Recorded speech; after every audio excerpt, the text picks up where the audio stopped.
So, Mr. Arvind Kejriwal ji, along with the senior leaders of the Aam Aadmi Party, came to visit us at the office, and we decided we'll meet the media together.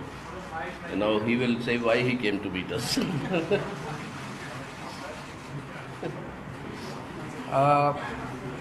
जैसा आप लोग जानते हैं कि दिल्ली के लोगों के अधिकार छीनने वाला जो मोदी सरकार ने अध्यादेश जारी किया,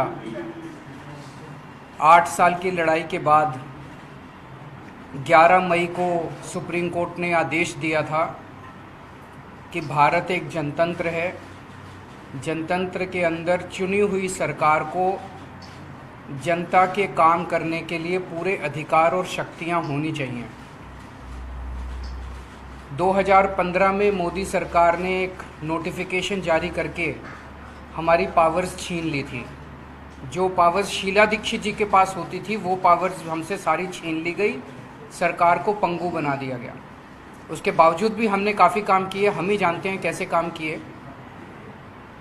लेकिन 8 साल की लड़ाई के बाद दिल्ली के लोगों को न्याय मिला सुप्रीम कोर्ट से।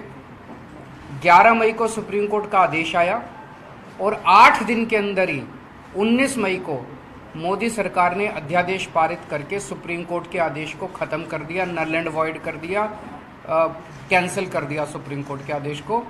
और मोदी सरकार ने कहा कि दिल्ली के लोगों को कोई अधिकार नहीं है। ये दिल्ली के लोगों के न केवल अधिकार छीने गए, बल्कि एक तरह से दिल्ली के लोगों को तमाचा मारा गया, दिल्ली के लोगों का अपमान किया गया कि तुम जो मर्जी सरकार चुन लो, उसको काम नहीं करने देंगे हम। ये मोदी सरकार का संदेश है दिल्ली के लोगों को, आप जो मर्जी सरकार चुनिए, हम आपको काम नहीं करने देंगे। ये अध्यादेश आया है और ये अध्यादेश अब बाद में मॉनसून सेशन में संसद में आएगा। तो संसद में जब आएगा तो राज्यसभा में भारतीय जनता पार्टी का बहुमत नहीं है। 238 सदस्य हैं जिसमें 93 केवल बीजेपी के हैं। तो अगर सारी नॉन बीजेपी पार्टीज एक साथ आ जाएं तो इस अध्यादेश को गिराया जा सकता है। तो इसीलिए आप लोग देख रहे हैं कि मैं एक पार्टी अध्यक्ष से जाके मिल रहा हूं और उनकी हम सपोर्ट मांग रहे हैं कि जब ये संसद में बिल आए तो वो दिल्ली के लोगों के साथ खड़े हों, दिल्ली के लोगों को न्याय दिलाएं। दिल्ली के लोगों के साथ बहुत बड़ा नुकसान हुआ है, दिल्ली के लोगों का बहुत बड़ा धोखा हुआ है दिल्ली के लोगों के साथ। तो इसी सिलसिले में मैं ममता बनर्जी से मैडम से मिलने गया था, उन्होंने सपोर्ट जाहिर किया। ठाकरे साहब से मिलने गया था, उन्होंने सपोर्ट जाहिर किया। एनसीपी से मिलने गया था, उन्होंने सपोर्ट जाहिर किया।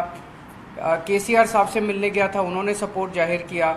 उसी सिलसिले में आज मैं सीताराम येचुरी जी से, उनकी टीम से और सीपीएम पार्टी से सपोर्ट मांगने के लिए आया कि इस राज्यसभा में आप हमें सपोर्ट कीजिए। और मैं तहे दिल से शुक्रिया अदा करता हूँ सर कि आपने आप अपनी तरफ से और पार्टी की तरफ से दिल्ली के लोगों के साथ खड़े होने का आपने निर्णय लिया, हमें सपोर्ट दिया। और आज आपके दफ्तर में जब हम आए, आपने इतना मान सम्मान दिया। We are very grateful to you. Thank you sir. Thank you, बहुत शुक्रिया। आप और आपकी टीम हमारे दफ्तर आए। और जहाँ तक मार्क्सवादी कम्युनिस्ट पार्टी का सवाल है, 19 मई को ये अध्यादेश जारी किया मोदी सरकार ने। 20 मई को हमने इसका पूर्ण खंडन किया। हमने कहा ये हमारे देश की संवैधानिक व्यवस्था और जनतंत्र के खिलाफ है। और एक तरह से देखें, ये कंटेंट ऑफ कोर्ट भी बनता है कि कोर्ट ने इस तरीके से वर्डिक्ट दिया और उसको आप रिवर्स कर रहे हो कि ऑर्डिनेंस के थ्रू।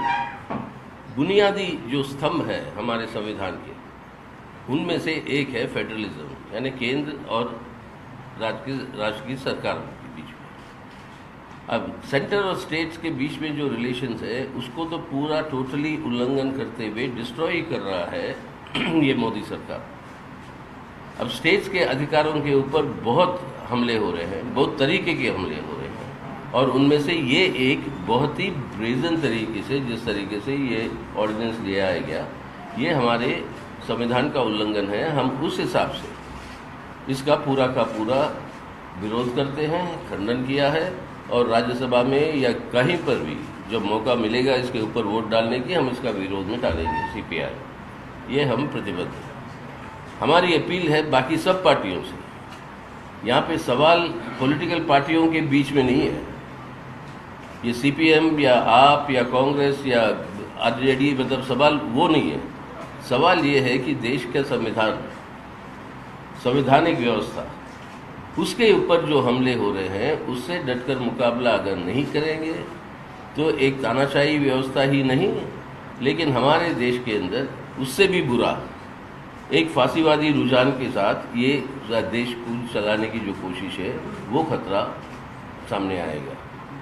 तो इसलिए हमारी अपील सबसे है, और ख़ास तौर से उन पार्टियों में जिन्होंने अभी तक इसका खंडन नहीं किया, उन पार्टियों से है कि आप समझ लीजिए आज दिल्ली सरकार के साथ हो सकती है, कल को हो सकता है केरल की सरकार हो जहाँ पर हमारी सरकार है, राजस्थान अब राजस्थान या बाकी जगह पर जहाँ पे कांग्रेस की सरकार है, हिमाचल प्रदेश, या आपके रीजनल पार्टीज़ की सरकारें जो है उड़ीसा में, आंध्रा में और तेलंगाना में या तमिलनाडु में, इन सब के लिए ये एक खतरा है कि जो भी विपक्षी पार्टी का सरकार है उसको डिस्टेबलाइज करने के लिए किसी भी हद तक जा सकती है ये मोदी सरकार, इसको रोकना है।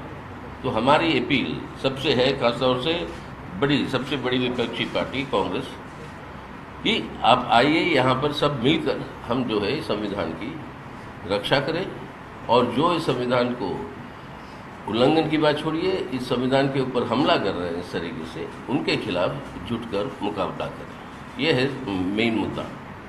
और यहाँ पर हमारी पूर्ण सहमति केजरीवाल साहब से, उनकी सरकार से, और इस अधिवेशन के खिलाफ उनकी लड़ाई में मार्क्सवादी कम्युनिस्ट पार्टी की पूर्ण सहमति है। सीएम साहब, आप कांग्रेस से कह रहे थे समय मांगने जाएंगे, उनके यहाँ जब चर्चा हुई दिल्ली के नेताओं को बुलाया गया तो कई लोगों ने विरोध किया कि ना तो आपके साथ गठबंधन हो, ना ही अध्यादेश पर सपोर्ट हो। अब महासचिव कह रहे हैं कि देखिए कांग्रेस को आना चाहिए, आपको लग रहा है कहीं असमंजस की स्थिति बनेगी ऐसे? देखिए, मैं जो अखबारों में पढ़ रहा हूँ और उनके बयान सुन रहा हूँ, वो बता रहे हैं केजरीवाल को सपोर्ट नहीं करेंगे, केजरीवाल ऐसा है, केजरीवाल वैसा है। ये मुद्दा केजरीवाल का नहीं है, मैं इम्पोर्टेंट नहीं हूँ। ये मुद्दा देश के जनतंत्र का है, दिल्ली के लोगों का जो अपमान हुआ है ये मुद्दा उसका है, संविधान का है।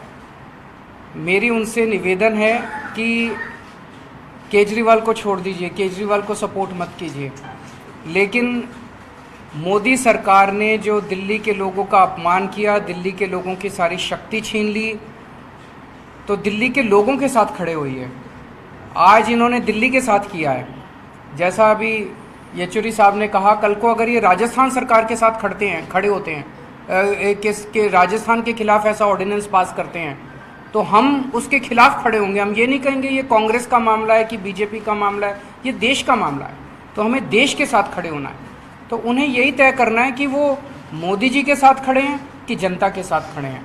मेरे साथ सपोर्ट करने की बात नहीं है, जनता के हकों को छीना जा रहा है, संविधान को रौंदा जा रहा है। ऐसे में तो पूरे देश के 140 करोड़ लोगों को, सारी पार्टियों को साथ आके और इसका जम के विरोध करना चाहिए। मेरा सवाल दोनों से है कि सुप्रीम कोर्ट को जो मोटो जो है तो वो लेना चाहिए था, कंटेम्प्ट हो रहा है, आप जैसा कह रहे हैं। अभी एक्चुअली छुट्टियां हैं, इसीलिए उन्होंने देखो बदमाशी की। 11 मई को ऑर्डिनेंस आया, वो सुप्रीम कोर्ट का आदेश आया, इन्होंने ऑर्डिनेंस लाने की तैयारी 11 मई से शुरू कर दी थी, अंदर हरकतें चल रही थी, लेकिन 19 मई को शाम को 5 बजे जैसे ही सुप्रीम कोर्ट छुट्टी पे गया, रात को 10 बजे ऑर्डिनेंस ले आए। इनके दिल में काला है, इन्हें पता है कि सुप्रीम कोर्ट में ये टिकेगा नहीं, तो ये 1 महीना इन्होंने बर्बाद किया। तो अब ये ऑर्डिनेंस को इन्होंने, एक तो सुप्रीम कोर्ट में चैलेंज हम करेंगे ही करेंगे, सुप्रीम कोर्ट जैसे ही खुलेगा हम सुप्रीम कोर्ट भी जाएंगे, लेकिन जब ये राज्यसभा में आए तो सारी पार्टियों को मिलकर एक संदेश देना चाहिए कि हम चाहे किसी भी पार्टी से हो, इस पार्टी से हो या उस पार्टी, देश सुप्रीम है। और जब देश की बात आएगी, जब संविधान की बात आएगी, जब जनतंत्र की बात आएगी, तो कोई पार्टी अलग नहीं है, हम सारी पार्टियां मिलकर इसका विरोध करेंगे। दिल्ली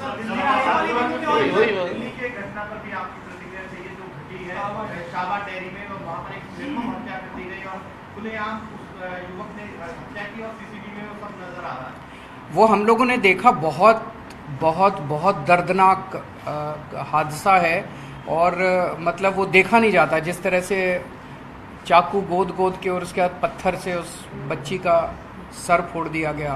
तो उसकी जितने भी कठोर से कठोर शब्दों में निंदा की जाए, और हम समझते हैं वो लड़का पकड़ा गया है, उसको कठोर से कठोर सज़ा दिलाने के लिए दिल्ली सरकार जो है कोर्ट के अंदर बड़े से बड़ा वकील खड़ा करेगी। और लेकिन ओवरऑल दिल्ली की लॉ एंड ऑर्डर सिचुएशन को लेके हम काफ़ी चिंतित हैं और हम एलजी साहब से निवेदन करेंगे कि हमारे काम हमें कर लेने दीजिए, आप अपने काम कीजिए। आपको संविधान ने जो काम दिए हुए हैं वो काम आप करें, हमें जो संविधान ने काम दिए हुए हैं हम करें, तो ज़्यादा शोभा भी होएगी और ठीक भी रहेगा। सर आपके राज्य अभी आतिशी जी जा रही हैं उनकी फैमिली से मिलने के लिए और उस बच्ची के लिए 10 लाख रुपए हम उनके परिवार को मुआवजा भी देंगे और उनके परिवार को आश्वासन देते हैं कि उसको कठोर से कठोर सज़ा दिलवाने की कोशिश करेंगे। सर भाई, जो इसका- मिडल ईस्ट प्रोटेस्टर धरने पर बैठे थे, अरे यार, यहाँ पर जिस सवाल पे हम आए हैं उसी उसके बारे में पूछो। अब दुनिया के सब इश्यूज के Thank you. अब तुर्की में एर्दोगान जीत गया, उस पर टिप्पणी मांगो आप, क्यों? मतलब थैंक यू वेरी मच।